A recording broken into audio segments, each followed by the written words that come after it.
एक माला प्रथम मंत्र की जी ला के कर ले, चाहे 4 बार में कर ले, इसमें स्पीड नहीं खींचे, प्यार ते करे। जैसे प्रथम मंत्र आपको दिया है, उसका जो भी अक्षर बोले नो ध्यान रहे मैं के बोलू हूं, ये जाप होगा आपका। इसको सुरत और शब्द अभ्यास बोलते हैं। कहते हैं कि जो शब्द मैं बोल रहा हूं उस पर सुरत लगे, नो पता हो मैं के मंत्र जाप कर रहा हूं। चाहे एक बार में आपसे 10 मंत्र हो पहले वाले, तो 10 से करके बंद कर दो। ये मन न कह दे बकवाद कर ले तो घूम कित और सोच ले कितनी सोचेगा।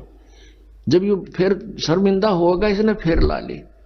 एक रूह स्पीड खींचोगे कि 108 से करने हैं, फटाफट फटाफट कर दे, ये कोई मंत्र नहीं होता। परमात्मा कहते माला तो कर में फिरे और जीव फिरे मुख माही, और मंत्र तेरा कहीं और घूम रहा, ये तो सुमरना ही। 108 मंत्र आपको बताए जाते हैं, ज्यादा भी कर सकते हो कोई बात नहीं, और किसी दिन कम भी रह जाता, चिंतित नहीं होना चाहिए, क्योंकि परमात्मा को पता है काल ने यू एजेंट छोड़ रखा मन है कि यू भक्ति ना करने दे तुमने। लेकिन कुछ दिनों के बाद आत्मा इस पे प्रभावित हैवी हो जाएगी और बैठ के इस पे भजन कराया करेगी। फिर श्वास का मंत्र आ जाता है, ये मन भागता है, फिर थोड़ी देर पाछा फिर चेतन हो जाए, फिर करे, तो ऐसे करता रहे, ऐसे अभ्यास बनेगा इसका, ऐसे ही चलता है। और कुछ दिनों के बाद आपको रात्रि में भी, स्वप्न में भी आपका सिमरण शुरू हो जाया करेगा, सोते सोते सोते सोते श्वास उश्वास से। और एक श्वास उश्वास की इतनी कीमत है सतनाम की, 2 अक्षर की। और तीसरे का तो कहना है कि सार नाम तो वो तो एक का जपया हुआ घना काम करते हैं। तो इतने धनी बन जाओगे आप इस भक्ति से। ये भक्ति और फिर आशा, आशा यहाँ के नहीं रखे, जरा अंत में आपकी इच्छा, किसी बेटे या बेटी में, कार या कोठी में, पोते या पोती में, किसी प्रकार देवता या देवती में, किसी भी सतिथि में। मान लीजिए आप वृद्ध होगे और उधर से आपकी बेटी विधवा होगी, तो आपके साथ काल ने यूं और एक जाल कर, बेटी वही विधवा होगी जो नाम तो दूर होगी। अगर बेटी भी नाम ले रही होगी तो नहीं हो सकती उपचुप, गारंटीड बात है।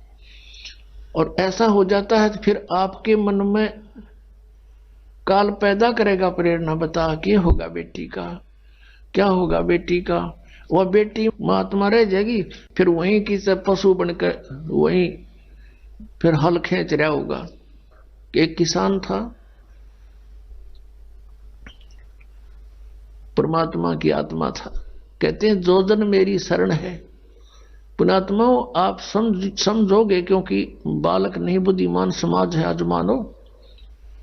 किसी का बालक बिगड़ जाए, बेटा या बेटी, उस माता पिता से पूछ कर देखो वो कितना दुखी रहता। सपने में भी उसको ये चिंता बनी रहती है कि किस प्रकार मेरा बच्चा फिर से लाइन पकड़ जाए, उसके लिए कितना दुखी होता है। और हम उस परम पिता के बच्चे, उसी के बेटा बेटी हम, और वो हमारे, हम कितने बिगड़ के यहाँ आगे इस काल का फंस गए। अब ये हमारी रेल बना रहा है सबकी, ब्रांड मैट्रिक रखी यहाँ पर, ले लिए इंडिया हमने इसके साथ आकर के। लेकिन वो कहते हैं ना माता पिता बुरे नहीं हो सकते, बेटा बेटी वैसे 100 गलती करते हैं। अब उसी विधान से वो हमारा पीछे फिर रहा है। परमात्मा कहते हैं कि जो जन मेरी शरण है, एक बार भी किसी युग में ये बूढ़ी आत्मा मालिक से टच होगी, कभी उसके भेजे हुए दास से कभी उपदेश ले लिया, तो पीछे पीछे फिरता, कभी इसने सद्बुद्धि आ जा, किसी प्रकार फिर से ये लाइन पकड़ दे। तो ऐसा ही एक किसान था, अब उसके पास परमात्मा गए और उसे राम रमी करी, क्योंकि पिछला संस्कार जो होता है उसमें गुण होते हैं। उस किसान ने कहा आओ महाराज, आओ बैठो, भोजन पाओ महाराज, दूध लाओ रे तेरे चाचा महाराज खातिर दूध लाओ। बहुत सेवा करी। अब परमात्मा ने कहा, भक्त कहा चौधरी साहब कुछ भक्ति भी कराया करो। बोला जी भक्ति करा हम खूब है। क्या करते हो? शिव जी भगवान का जल चढ़ा जा और श्याम जी की पूजा करते हैं। 8 हमने पूड़े तार लिया, 2 ने खीर बना ले, और कभी कभी गंगा स्नान भी करके आते हैं। तो परमात्मा लगे उन्हें समझान, काफी देर तक सत्संग किया, समझाया। अब पुण्यात्मा थी काफी प्रेरित हुआ, अक महाराज बात तो सच्ची कहो तुम, कहा फिर उपदेश ले लो भाई। अकना अभी नहीं, अभी तो बालक छोटे छोटे हैं, इनको कुछ इनकी विवाह कर दूं और ये काम संभालने जोगे हो जाए महाराज जी, फिर पक्का नाम ले लूंगा। परमात्मा चले गए, साधु रूप में थे। बालक भी विवाह कर दिया बच्चों का, वो सारा कारोबार भी संभाल रहे हैं और पोता पोती भी हो रहे हैं। तब परमात्मा गए, अक भाई भगत अब तो आजा मेरी शरण में।